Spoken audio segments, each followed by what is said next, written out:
Oh, hi!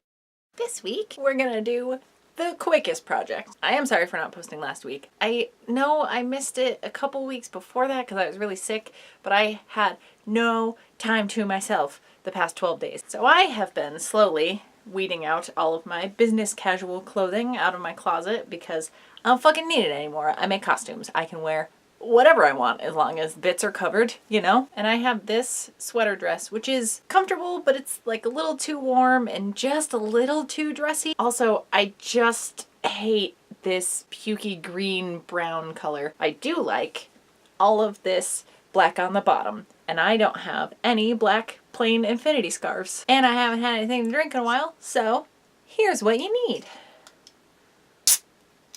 P.S. Down East, the company, as if you're watching this, bring back these can designs. Obviously, this has been sitting in my beer fridge for a while because it's the winter blend. The new ones, they just bum me out. But shit, that winter blend is so good. Also, if you haven't seen these new glasses, also other new glasses. All you're gonna need for this is any kind of garment. I mean, this could work for a regular size sweater just from the sleeve part down.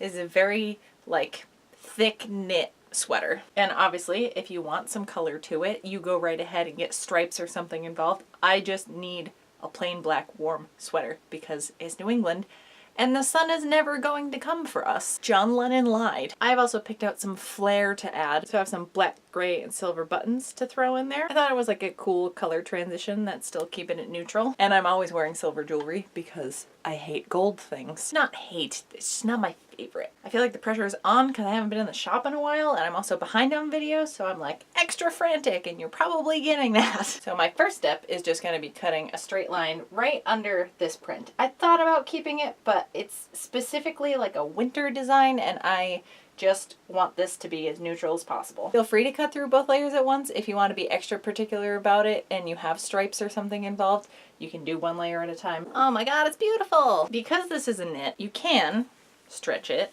and just get the edges to roll over on themselves. I'm gonna see how this looks and then decide from there if I'm going to hem this. I don't know if you can see that. So like the raw edge has tucked itself out of the way. So I'm not gonna worry about it.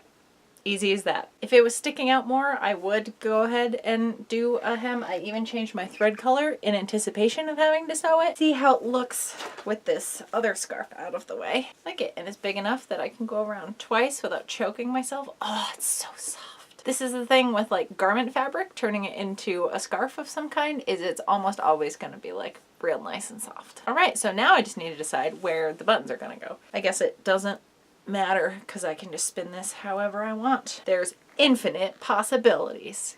Get it? Because it's an infinity scarf. I'm real sleepy and real high strung today. So friends, here's where the like, Joe learned something at the costume shop comes in. I didn't know you could sew buttons on with a machine. I knew you could sew buttonholes. And I guess I did know you could sew buttons on with a machine. I just didn't know that all it took was a zigzag stitch. I thought it was a much more complicated process, and apparently the word complicated is complicated. But I thought there was more to it than just a zigzag stitch. That's all you need to attach buttons. So pro tip for anyone that didn't know. And because these are just decorative, we're not gonna fuck with buttonholes yet. Eventually I'll learn how to do it on this machine, but today is not that day. And as long as you aren't using shank buttons, which is where it's like a jeweled bit with like a loop on the back, you do have to hand sew those no matter what. But these babies, where this is probably not a good example, but where it's like 2 holes or one with 4 holes, those are probably the only options for this. I'm gonna bring you to my machine so you can see. This is my typical sewing machine foot right here. I actually usually use a walking foot, but this is a whole different animal. So this is probably very machine to machine. I have a Husqvarna Viking. So some machines do have like a buttonhole foot, and the way your feet are gonna detach is gonna vary machine to machine. But all I have to do is just have what is called the ankle. This is just the bit that my feet snap into. It has a little flat edge on the very bottom. Obviously need to get my fabric under here to do this. Lay my first button down. At least the way my machine has to go is I have the holes like centered and a little bit in front of this foot. I have switched to a zigzag stitch. I'm just gonna turn the hand wheel over on this side without using the actual pedal because that's going to make it go too fast, and if your holes aren't lined up, it's going to break your needle and that's going to be real scary and loud. Your machine's not going to like it. So there should be a stitch width dial somewhere on your machine. I'm going to set mine pretty wide, and you see my needle is going to go right in there. I'm going to lift it. Oh crap.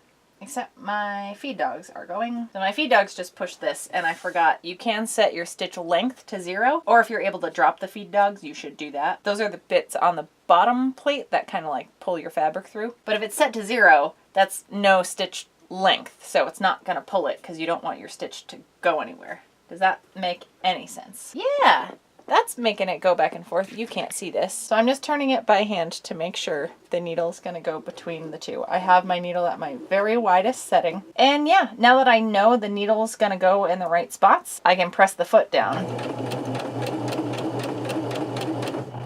and just go normal speed. You know, you don't have to go crazy with the stitches. That's gonna be more secure than anything I could do by hand. And yeah, that's what it looks like on the back. I can barely even tell where I sewed. And that's the whole damn project. See, it took no time. A little noisy. I mean, no one's gotta be punching them. And I guess just shifting side to side, they're not too noisy, so it'll be fine.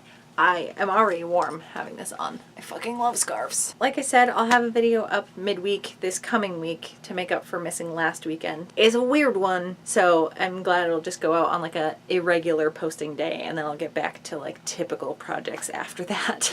If you would like to keep up to date with my videos, you can go ahead and subscribe up here. I post new shit every week, unless I'm violently ill or work 12 days in a row and don't have a minute to myself.